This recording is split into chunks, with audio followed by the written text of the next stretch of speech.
Hammaga assalomu alaykum aziz kuzatuvchilar. Demak, siz bilan keyingi darsimizni boshlaymiz. Ko'pchilikning talab va istaklariga ko'ra bugun siz bilan ko'rib chiqadigan mavzuyimiz bu sintaksis. Demak, diqqat bilan eshitasiz. Siz bilan bugun sintaksis bo'yicha to'liq gaplashamiz. Demak, sintaksis bo'yicha keling. Birinchidan tushunib olaylik, sintaksisda biz nimani o'rganar ekanmiz? Sintaksis bizda o'rganar ekan ikkita narsani. Bu birinchisi, sintaksisda biz o'rganadigan narsa bu словосочетание va ikkinchi o'rganadigan narsamiz bu предложение. Demak, sintaksisda ikkita narsa o'rganamiz. Bu словосочетание va предложение. Keling tarjima qilib ketaman. Словосочетание o'zbek tiliga tarjima qiladigan bo'lsangiz, so'z birikma degani, предложение esa tarjimada gap degani. Demak, словосочетание tarjima qilganimizda so'z birikmasida tarjima qilasiz, предложение esa gapni tarjima qilasiz. Endi birinchi o'yla qiladigan ishimiz gap bilan so'z birikmani farqini ajratib olaylik. Gap nima va so'z birikma nima? Demak, so'z birikma bo'lishi uchun 3 ta qoida ishlaydi. Gap bo'lishi uchun ham 3 ta qoida ishlaydi. Xo'p, so'z birikma nima-yu, gap nima? Keling, ikkalasini ko'rib chiqadigan bo'lsak. Birinchi qoida, словосочетание bo'lishi uchun 2 va undan ortiq so'zlar bo'lishi shart. Diqqat eshitasiz. Связаны, bog'langan, 2 и более слов. Demak, diqqat bilan eshitasiz. 2 va undan ortiq so'zlar bog'lansa, bu so'z birikma bo'lar ekan.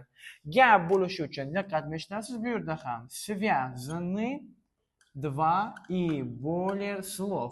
2 va undan ortiq so'z. Demak, 2 va undan ortiq so'z bog'lanishi bu sizda so'z birikma ekan, 2 va undan ortiq so'z bog'lansa, bu sizda gap ekan.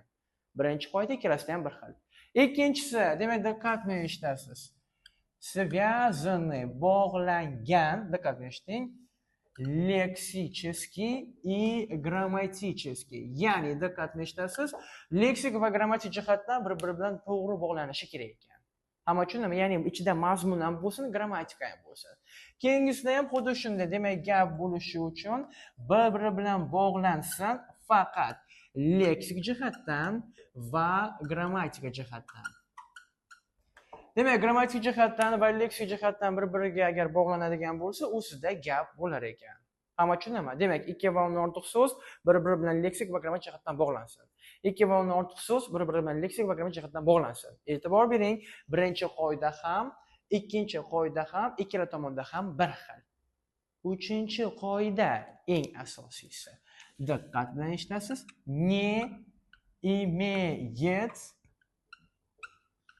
grammatической основы. Mana bu eng kerakli detal. Bu esa имеет grammatическую основу. Demak, diqqat bilan eshitasiz. Grammatический основasi bor bo'lsa va grammatический основasi yo'q bo'lsa. Diqqat bilan eshiting. Tarkibida agar grammatический основasi bor bo'ladigan bo'lsa, bu demak предложение bo'lar ekan. Agar tarkibida grammatический основasi yo'q bo'ladigan bo'lsa, bu sizda словосочетание bo'lar ekan. Eng katta farqi aynan mana shunda. Diqqat bilan eshitasiz. Grammatический основasi yo'q va grammatический основasi bor. Va mana shu joyda savol tug'iladi. Grammatический основа bu nima? Savol hamma tushunda. Savol grammatическая основа. Grammatическая основа bu nima? Demak, 2 va undan ortiq so'z bo'lsin, bir-biri bilan leksik va grammatik jihatdan bog'lansin, faqat grammatическая основasi bo'lmasin. Bu so'z birikma ekan. 2 va undan ortiq so'z bo'lsin va bir-biri bilan leksik va grammatik jihatdan bog'lansin va tarkibida grammatическая основasi bo'lsin. Bu sizda предложение. Shu o'rinda savol grammatическая основа bu nima? Diqqat bilan eshitasiz. Butun bir boshli sintaksislar, demak, masalan, siz bilan bugun sintaksis boshlaydigan bo'lsak, bir oy davomida biz o'quvchilarga sintaksis tushuntiramiz, sintaksis mavzusi. Bir oy ichida, demak, diqqat bilan eshitasiz. Sintaksis bizda kurslarda 2 oy o'tiladi. Birinchi oy bu sizda простое предложение, ikkinchi oy esa bu sizda сложное предложение. Demak, grammatическая основа bu nima ekan? Diqqat bilan eshitasiz. Grammatическая основа butun bir boshli sintaksisda sizda qayta tilga olinadigan holat. Eslab qoling, grammatическая основа attestatsiyada ham va DTM abituriyent sistemasi milliy sertifikatda ham qayta tushadigan savollardan biri. Chunki mana bu testlarda o'quvchilar bilan ishlaymiz. Grammatichеский основа degan paytda siz bitta narsa qidirasiz. Grammatichеский основа degan paytda siz qidiradigan narsangiz bu главные члены предложения. Главные члены предложения. Agar o'zbek tiliga tarjima qiladigan bo'lsam, demak, главные члены bu bosh gap bo'laklari hisoblanadi. Demak, diqqat bilan eshitasiz. Главные члены предложения bu bosh gap bo'laklari, ya'ni bu подлежащие bilan va сказуемый. Demak, diqqat bilan eshitasiz. Yana bir bor ta'kidlab o'taman. Siz agar testda grammatическая основа top deydigan bo'lsa, o'zi grammatическая основа bu nima ekan? Grammatическая основа bu главный член предложения. Ya'ni подлежащий bilan сказуемый. O'sha xulosa qiling. Agar sizda tarkibda ham подлежащий, ham сказуемый bo'ladigan bo'lsa, bo'ladi. Demak, bu sizda предложение bo'ladi. Agar tarkibda подлежащий va сказуемый bo'lmaydigan bo'lsa, bu sizda словосочетание bo'ladi. Hamma tushundimi? Demak, diqqat bilan eshitasiz. Sizga ikkita misol beraman. Maktab darsligida juda chiroyli gap berilgan, juda chiroyli misol berilgan va haqiqatan shunaqa chiroyli ta'riflar keltirilganki, diqqat bilan eshitasiz. Ikkita misol keltiraman. Demak, горячее молоко va keyingisi молоко горячее.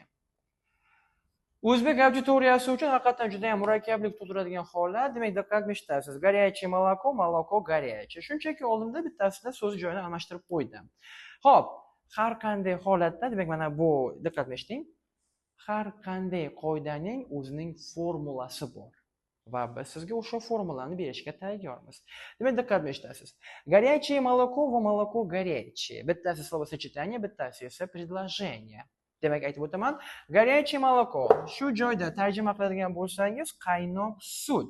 Bu yerda diqqat bilan eshitasiz. Молоко подлежащее, горячее esa определение. Pastga tushadigan bo'lsa, молоко горячее deydigan bo'lsa, молоко подлежащее, горячее esa сказуемое. Demak, diqqat bilan eshitasiz. Nima uchun горячее ikkinchi holatda сказуемое deydigan bo'lsangiz, buni sizda сказуемый mavzusida alohida videomiz bor. Ana shu joyda tushuntirib o'tganman. Hamma tushundimi? Demak, сказуемый mavzusida sizda alohida tushuntirib ketilgan. Молоко горячее deganda nima uchun bu yerda горячий сказуемый bo'lyapti? Xo'p, demak aytamiz, горячее молоко sizga tayyor tayaga chizib berdim. Demak, qaraymiz, горячее молоко deganda горячий bu sizda определение ekan, молоко esa bu sizda подлежащий. Endi tahlilni oxirigacha yetkazib bering. Ya'ni, demoqchi bo'lganim, ko'pchilik o'ylaydigan narsa va ko'pchilik shu yerda qiladigan xato, gapda главный член предложения, grammatическая основа bor deydi. Diqqat bilan eshitasiz. Birinchi holatda горячее молоко deganda grammatическая основа bor deb ishlaydi. Mana shu joyda xato. To'g'ri, подлежащийni ko'ryapsiz. Подлежащий degani bu главный член предложения degani. Faqat to'g'ri ta'rif bering. Grammatическая основа, e'tibor bering, grammatik asos. Grammatik asos bu gapni hosil qilib beradigan narsa ekan va grammatическая основа top degani siz подлежащий bilan сказуемый ikkalasi ishtirok etgan qismni topishingiz kerak. Ya'ni xayolingizdan chiqarib tashlang, agar bunda tarkibda bitta подлежащий o'zi bo'lsa ham bu grammatическая основа bo'ladi degan narsani chiqarib tashlang. Hamma tushundimi? Grammatическая основа bo'lishi uchun tarkibda ham подлежащий bo'lishi kerak, ham сказуемый bo'lishi kerak. Ikkalasi qo'shilgandagina grammatическая основа bo'lar ekan. Hamma tushundimi? Chunki ko'pchilik qiladigan xato, masalan, горячее молоко, qani bu yerda grammatическая основа desa, hammaga tekin kasallik, voy bu yerda молоко bor-ku. To'g'ri, молоко grammatическая основа emas. To'g'ri, молоко подлежащий. Подлежащий esa главный член предложения. Lekin grammatическая основа bo'lishi uchun tarkibida подлежащий ham bo'lishi kerak va сказуемый ham bo'lishi kerak. Agar modda сказуемый o'zi kelyaptimi, u yerda grammatическая основа bor deb aytmaysiz. Главный член предложения bor, lekin grammatическая основа emas. Shuning uchun farqini ajratib oling. Demak, diqqat qiling. Главный член предложения bu подлежащий bilan сказуемый. Grammatическая основа esa ham подлежащее, ham сказуемое. Farqini tushundingizmi? Ko'pchilik auditoriyada mana shu narsani to'g'ri qabul qilmaydi. Demak, diqqat eshiting. Agar sizda testda grammatическая основаны sana desa, ham подлежащее, ham сказуемое ikkalasi bitta butun hisoblanadi. Masalan, mana bu gapda молоко горячее desa, nechta grammatическая основа bo'lsa, ikkita demang. Молоко alohida, горячее alohida. Ikkalasi qo'shilib bitta hosil qiladi. Hamma tushundimi? Demak, ta'kidlab o'taman, grammatическая основа подлежащее va сказуемое degani. Hamma tushundimi? Yana ta'kidlab o'taman, grammatическая основа degani ham подлежащее, ham сказуемое ikkalasi bitta butun bo'ladi. Главный член предложения bu подлежащее сказуемое. Masalan, e'tibor bering. Birinchi birikmada горячее молокоda grammatическая основа yo'q, lekin главный член предложения bor. Faqat hamma tushundimi? Mana shu joyda ko'pchilik chalkashtiradigan holat. Demak, yana ta'kidlab o'taman, горячее молокоda главный член предложения bormi, yo'qmi? Главный член bor, lekin grammatическая основа-chi yo'q. Ikkinchi birikmada молоко горячее, главный член предложения bormi? Bor. Ikkita главный bor, подлежащее va сказуемое. Tushundingizmi? Lekin grammatическая основа-chi bitta. Tushundingizmi? Yana aytaman, grammatическая основа bu подлежащее сказуемое qo'shilmasi. Ikkalasi bitta butun hosil qiladi. Lekin горячее молоко deydigan bo'lsangiz, bu yerda главный член предложения bor, lekin grammatическая основа yo'q. Hamma tushundimi? Va shuning uchun ham горячее молоко bizda bo'lar ekan словосочетание. Молоко горячее esa bizda bo'lar ekan, diqqat eshitting, bizda bo'lar ekan bu предложение. Endi tepadagi misolda isbotlab bo'lsak, ya'ni tepadagi qoidani isbotlaymiz. Demak, diqqat eshitasiz.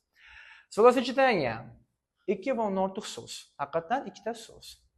Leksik va grammatik jihatdan, leksический jihatdan qaynoq sut, mazmun to'g'ri va grammatik jihatdan средний rodda, единственное число, именительный падежda. To'g'ri. Tushundingizmi? Faqat grammatическая основasi yo'q. Shuning uchun ham словосочетание. Pastdagisi молоко горячее, diqqat eshitasiz. Ikki va undan ortiq so'z haqiqatan ikkita so'z. Grammatik jihatdan va leksik jihatdan birga bog'lansin. Haqiqatan bog'langan. Ko'rdingizmi? Va demak diqqatni eshitasiz.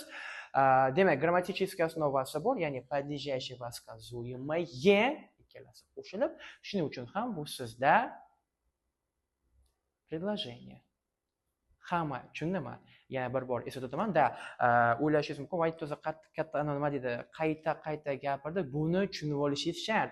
Sintaksisda eng katta muammosi mana shunda. Chunki mana shu bizning asosiy baza, mana shu asosiy fundament. Siz birinchi qadam to'g'ri bo'lsang, подлежащее bilan сказуемое ajratishni o'rganing. Demak, yana bir bor aytaman.